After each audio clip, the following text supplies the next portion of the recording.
성도 여러분, 오늘 우리 면목교회가 하나님의 크신 은혜 가운데 창립 70주년을 맞이했습니다. 70년 결코 짧지 않은 시간입니다. 전쟁의 상처가 채 아물기도 전에 허름한 예배당 안에서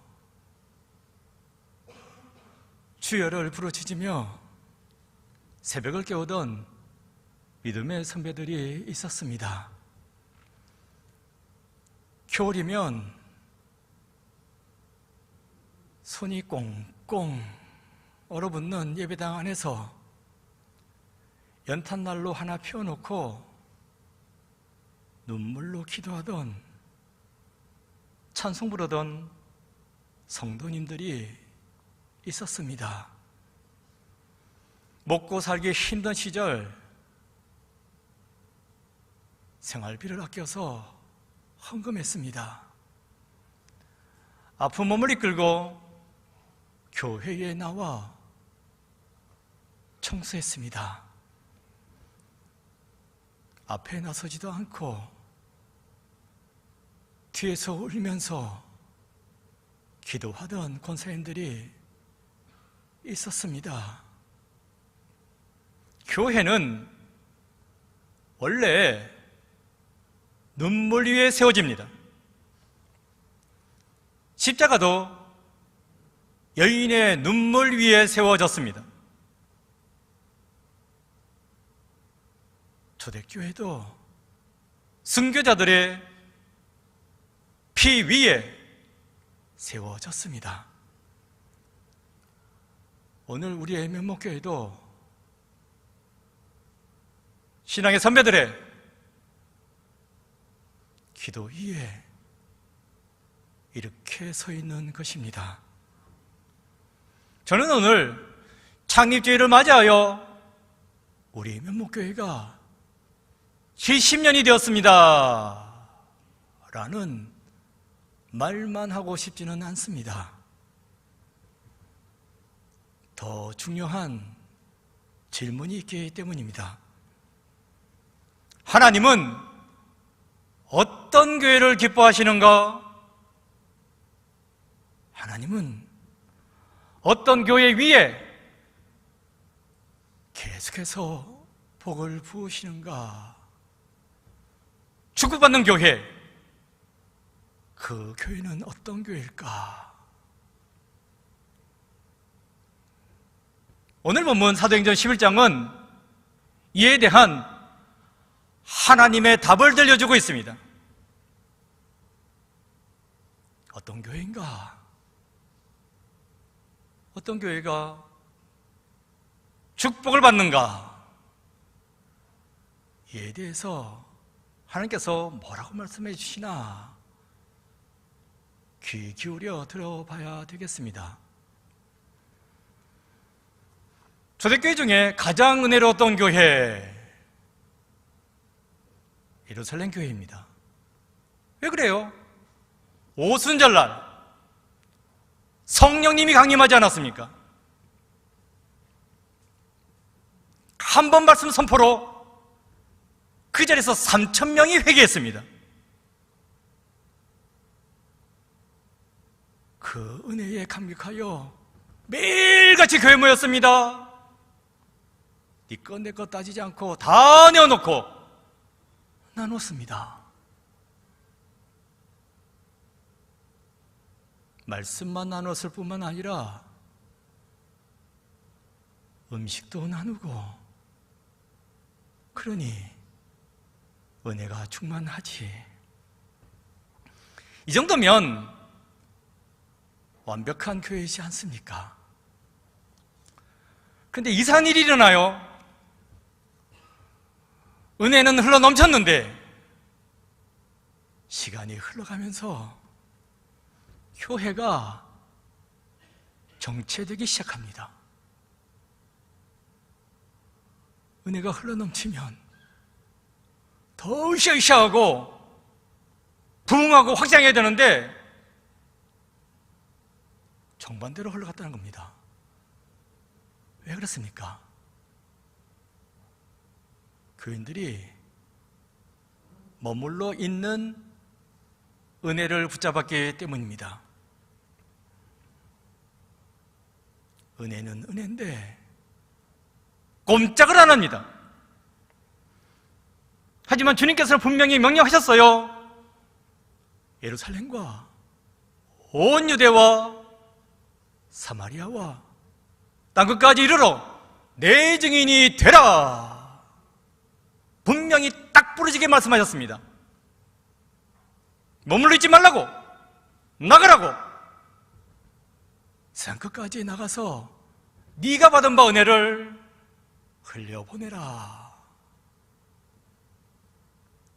권유요 당부가 아니라 이것은 주님의 엄중한 명령입니다. 그런데 예루살렘 교회 교인들은 예루살렘에만 머물러 있었습니다. 그래도 되나? 그러면 안 되지. 어떤 일이 일어났어요? 교회에 엄청난 핍박이 쏟아졌습니다. 그 핍박 가운데 1번 타자 누굽니까? 교회 지도자 7 집사 중에 한 사람 스데반이 순교당하는 일이 생깁니다. 돌에 맞아 피가 터지고 죽었습니다. 복음을 위해 죽었으니까 순교지, 은혜지. 하지만 인간적으로 생각해보면 여하튼 죽는 겁니다. 겁나지. 그래서 예루살렘 교인들은 그 자리에서 샥 사라집니다. 왜요? 자기도 죽을까봐. 걸음아 나설려라 하고 뿔뿔이 각자 흩어지는 겁니다. 근데 여러분, 여기서 아셔야 될 것이 있습니다. 이것이 하나님의 섭리입니다.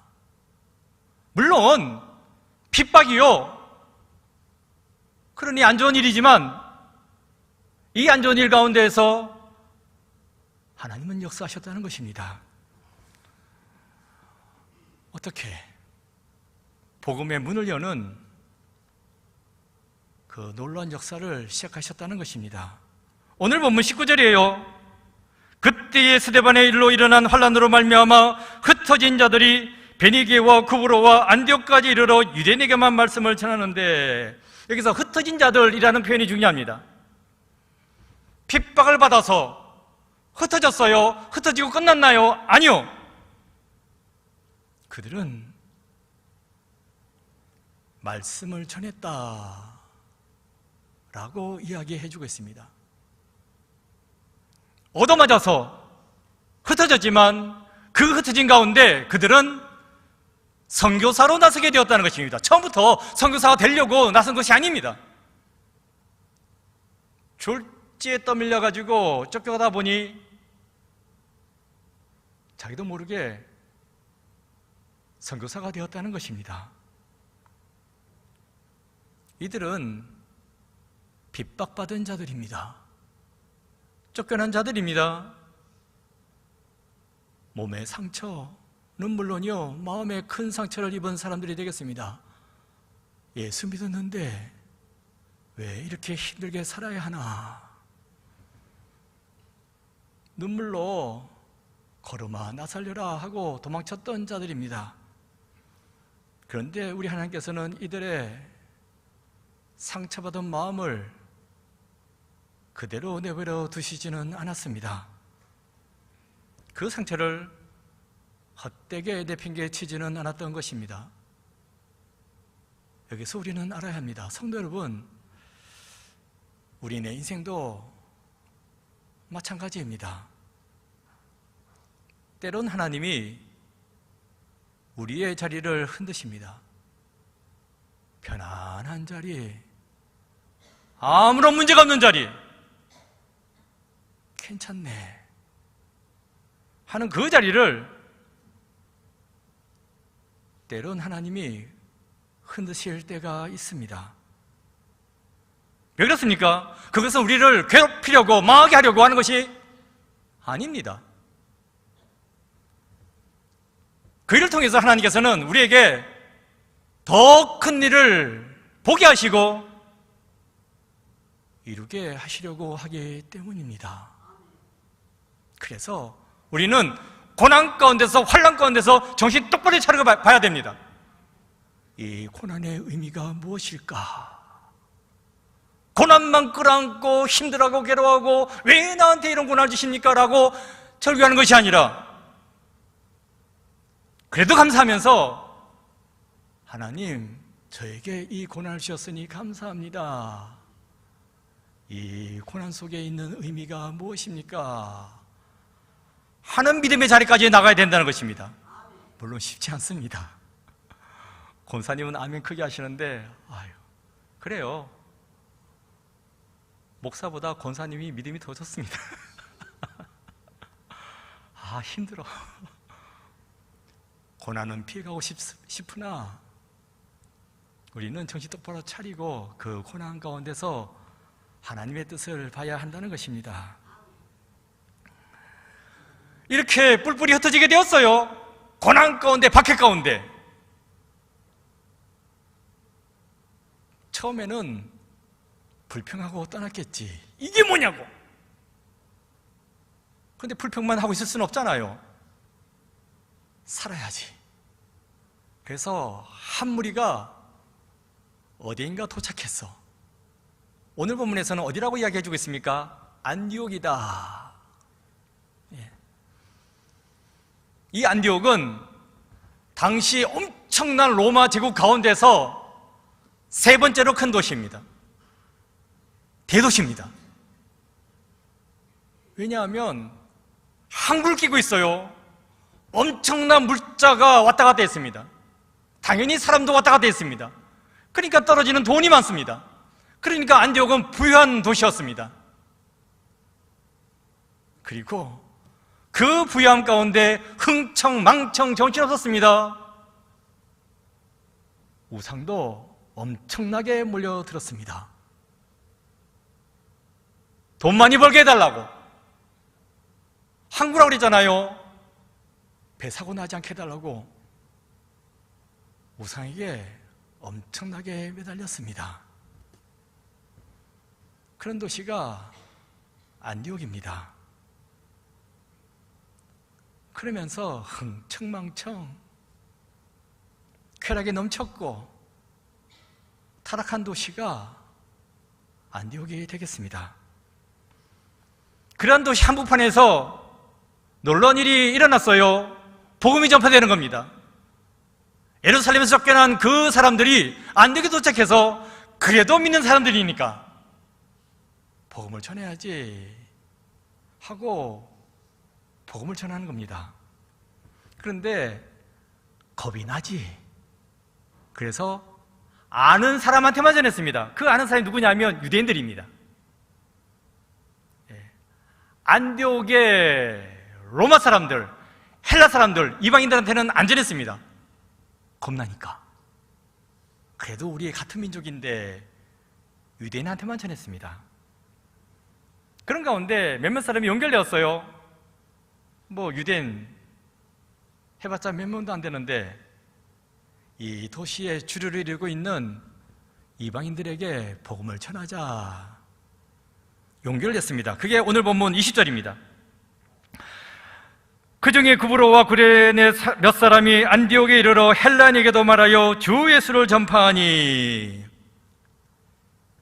헬라인에게도 복음을 전했다. 이건요 진짜 놀라운 일입니다. 물론 이방인들이니까 무슨 화를 당할지 몰라서 안전한 것도 있어요. 무서워가지고. 그런데 유대인들 저 깊은 내면에는요 이방인에 대한 편견이 있습니다.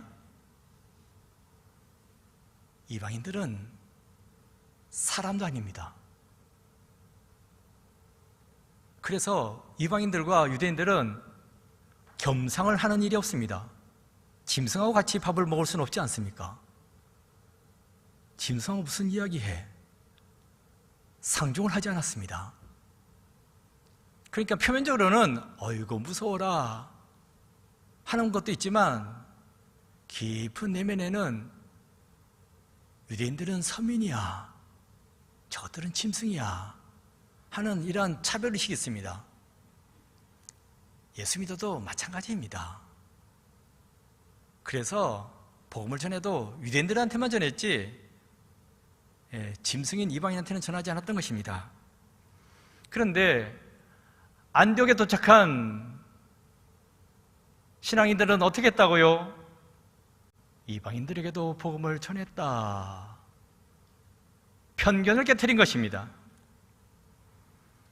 자신들만의 익숙함을 깨트리고 불편하지만 이방인들에게도 복음을 전했습니다.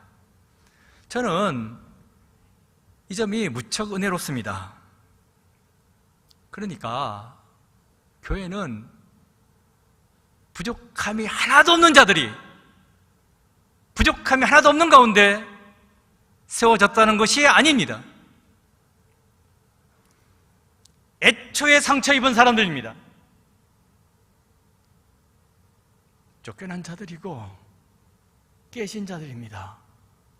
그런 가운데 자신의 모든 특권을 다 내려놓고 평소에 무시했던 사람들을 부둥켜 안고 끌어안고 그렇게 교회를 세워나갔습니다. 그 교회가 바로 안디옥 교회입니다. 하나님께서는 바로 그런 자들을 사용하십니다. 내가 깨지지 않았다면, 내가 쫓겨나지 않았다면, 내가 상처받지 않았다면 절대로 짐승같이 생각되던 이방인들에게 말씀을 전하는 일은 없었을 것입니다. 내가 박살나니까 평소에는 사람을 보지 않았어도 그들을 품고 그들을 끌어안고 함께 교회를 세웁시다 할 수 있게 되었다는 것입니다. 성도 여러분, 하나님께서는 조건이 좋은 사람만, 잘난 사람만, 대단한 사람만, 힘 있는 사람만 사용하지 않으십니다. 찢기고 상처받은 자, 내세울 게 아무것도 없는 자, 불안한 사람을 너는 할 수 있다고, 네가 할 수 있다고 하고 그 사람을 세우시고 그 사람을 사용하십니다. 우리 면목교회가 그렇습니다. 잘난 사람 없습니다. 부족한 사람들, 나 혼자서는 아무것도 할 수 없지만 하나님께서 나를 불러주시고 나같이 부족한 자들에게 사랑을 붙여주시고 서로 부족하지만 함께 힘을 모아서 이 큰 교회를 이루게 되었다는 것입니다. 이 교회가 바로 하나님이 일하시는 방식의 모델입니다. 이걸 보셔야 됩니다. 오늘 본문에서 가장 중요한 말씀은 뭐예요? 21절입니다. 21절 함께 읽어보겠습니다. 시작. 주의 손이 그들과 함께 하심에 수많은 사람들이 믿고 주께 돌아오더라. 저는요, 이 말씀 볼 때마다 가슴이 둥당둥당 뜁니다. 너무 좋아. 교회의 진짜 축복은 무엇입니까? 어떤 교회가 축복받을까? 궁금하시잖아. 찬수도 불렀고 성도되면 궁금하나? 우리가 다 궁금하지 않습니까? 어떤 교회가 축복받을 수 있을까? 사람의 숫자가 아닙니다. 좋은 건물도 아닙니다. 다양한 프로그램, 그것도 아닙니다. 뭡니까? 금방 읽은 말씀에 해답이 있습니다. 주의 손이 그들과 함께 하시매. 주의 손이 함께 하시면 교회가 살아납니다. 주의 손이 함께 하시면 성도가 쓰임받습니다. 주의 손이 함께 하시면 막막한 광야에도 형통한 길이 열립니다. 근데 여러분, 이 주의 손이 아무데나 임하는 것이 아닙니다. 그러면 하나님의 마음이 계시는 곳에 그 하나님의 손길이 임한다는 것입니다. 안디옥 교회는 자기만 살겠다고 아둥바둥 되지 않았습니다. 복음을 들고 세상으로 나갔습니다. 이방인들, 나오는 다른 사람들이죠. 그들을 멸시하지 않고 천대하지 않고 그들을 품었습니다. 그들에게 복된 소식, 가장 귀한 소식을 목숨을 걸고 전해줬습니다. 바로 이때에 주의 손이 그들과 함께 하심에 라는 역사가 일어나는 것입니다. 우리 교회가 붙들어야 할 것도 바로 이것입니다. 주의 손이 함께하는 교회, 이런 교회가 되어야 합니다. 그래야 교회는 성장할 수 있고 부흥할 수 있습니다. 하지만 주의 손에 떠나가시면 주지 않습니다. 덩그러니 이 찬란 건물만 남겠지. 믿음의 선배들이 눈물 쏟으면서 기도했던, 그래서 세웠던 이 교회, 우리가 제대로 하지 못해서 주의 손이 떠나가시면 덩그러니 빈 껍데기만 남는 것입니다. 하지만, 부족하지만 그래도 주의 손이 함께 해달라고 기도하고 매달리면, 그래서 부족한 우리에게 주의 손이 함께 하시면 이 교회는 다시 힘차게 일어서게 될 줄로 믿습니다. 오늘 본문을 보다 보면 안디옥 교회의 놀라운 특징이 하나 더 나옵니다. 예루살렘에 큰 흉년이 들었어요. 그때 안디옥 교회가 어떻게 반응하는지 아십니까? 도와주자. 예루살렘 교회는 모교회입니다. 안디옥 교회는 자교회. 생긴 지 얼마 안 되었어요. 형편이 넉넉지 않습니다. 내 형편이 이 모양인데 누굴 도와주나 하고 뒤로 빠진 것이 아니라고, 우리가 있는 힘껏 모아서 예루살렘 교회를 도와주자고 해서 구제 헌금을 모아서 예루살렘 교회에 전해줍니다. 여기서 중요한 일이 일어납니다. 교회 중심이 원래는 예루살렘 교회였습니다. 없는 형편에도 기도를 모으고 힘을 모으고 물질을 모아서 예루살렘 교회를 도와줬습니다. 그랬더니만 교회 중심이 예루살렘 교회에서 안디옥 교회로 바뀝니다. 안디옥 교회가 어떻게 예루살렘 교회를 대체할 수 있을까? 말이 안 되는 소리입니다. 역사가 안 됩니다. 그런데 이 놀라운 역사적인 일이 바로 구제헌금 그 한 번의 모습으로 일어났다는 것입니다.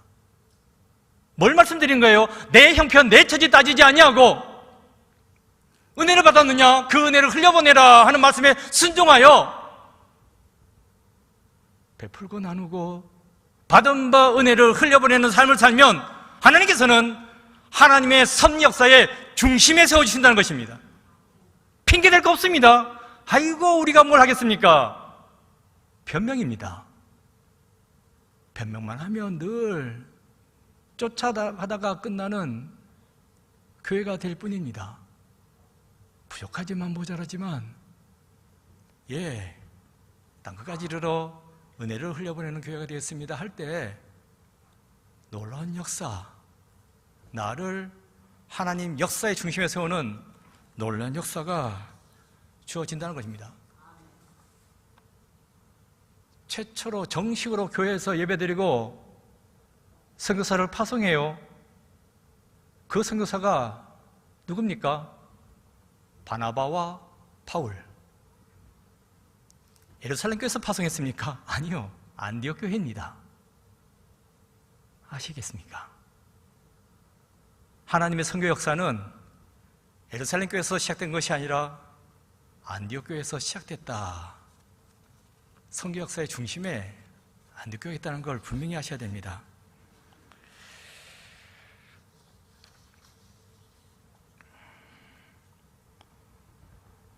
오늘 본문을 묵상하면서 제가 느낀 것이 있습니다. 하나님은 아직 우리 면목교회를 끝내지 않으셨다 하는 것입니다. 70년 시간이 되었네. 이제 다 끝났습니까? 아니요. 이제부터 새로운 시작입니다. 하나님께서는 우리 면목교회를 통해서 이 면목땅에 죽어가는 수많은 생명들을 살리기를 원하십니다. 하나님께서는 다음 세대를 일으키기를 원하십니다. 하나님께서는 많은 깨어진 가정들을 다시 회복시키기를 원하십니다. 우리 교회를 통해서. 하나님께서 복 주시는 교회, 외양만 화려한 교회가 아닙니다. 어떤 교회입니까? 말씀에 순종하는 교회, 복음을 붙드는 교회입니다. 그리고 받은 바 은혜를 움켜쥐고 있는 것이 아니라 흘려보내는 교회입니다. 그런 교회에 주의 손이 함께 하신다라고 말씀해 주지 않았습니까? 문득 설교 준비하면서 이런 생각도 해봤습니다. 먼저 가신, 그래서 지금 하늘나라에 계신 우리 믿음의 선배들은 어떻게 하고 계실까? 아마 특별히 오늘만큼은 우리 교회를 내려다보고 있으리라는 생각이 들었습니다. 새벽마다 당신의 자리를 지키면서 새벽 기도회에 참여하셨던 원로 장로님, 아픈 몸을 이끌고 교회 여기저기 살피시고 봉사하셨던 권사님, 생활이 넉넉지 않아도 어떻게든 성경금을 내려고 애썼던 집사님, 그분들이 이 땅을 내려다본다면 오늘만큼은 우리 교회를 내려다보지 않을까? 그 어르신들이 무슨 말씀하실까? 그래, 너희들은 받은 바 은혜를 흘려보내고 있느냐? 라고 물어보실 것만 같습니다. 어떻습니까? 성도 여러분, 교회는 건물이 아닙니다. 교회는 눈물입니다. 교회는 기도입니다. 교회는 다시 일어서는 믿음입니다. 이 모든 것 위에 무엇이 임한다고요? 주의 손이 임한다 라고 말씀해 주고 있습니다. 안디옥 교회와 함께 하셨고 70년이 되도록 우리와 함께 하셨던 주의 손, 그 주의 손이 구체적으로 어떤 손인지 아십니까? 우리를 살리기 위해 십자가에 달리셨던, 그래서 못으로 찢겼던 그 주님의 손입니다. 찢기신 그 손으로 여기를 보라고 말씀하지 않았습니까? 왜 보라고 하셨어요? 믿겠지? 믿어야 된다 라고 말씀하셨습니다. 우리는 주의 손을 보고 주님을 온전히 믿어야 됩니다. 말로만 주의 손을 구하셔서는 안 됩니다. 믿음으로 구하시고 십자가 달리신, 그래서 찢겨나간 그 손을 보면서 우리는 주님의 그 손을 영적으로 만져야 되고 경험할 수 있는 성찬의 자리로 이 시간 나아가고자 합니다.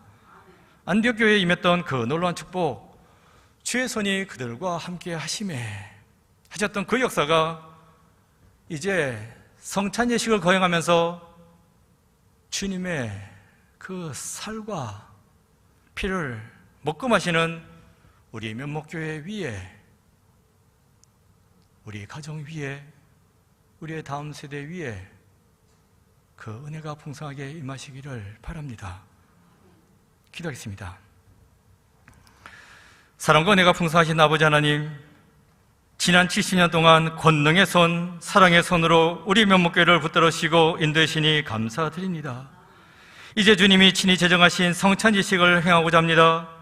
이 시간 믿음으로 떡을 받을 때 주님의 찢기신 몸을 경험하게 하시고, 잔을 받을 때에 우리 죄를 대속하신 주님의 보혈을 받게 하여 주시옵소서. 이 성찬지식을 통해 우리를 위해 못 박히신 주의 손을 다시금 붙들게 하시고, 주의 손을 잡고 영원히 동행하는 저희들 모두가 되게 하여 주시옵소서. 예수 그리스도 이름으로 기도드립니다. 아멘.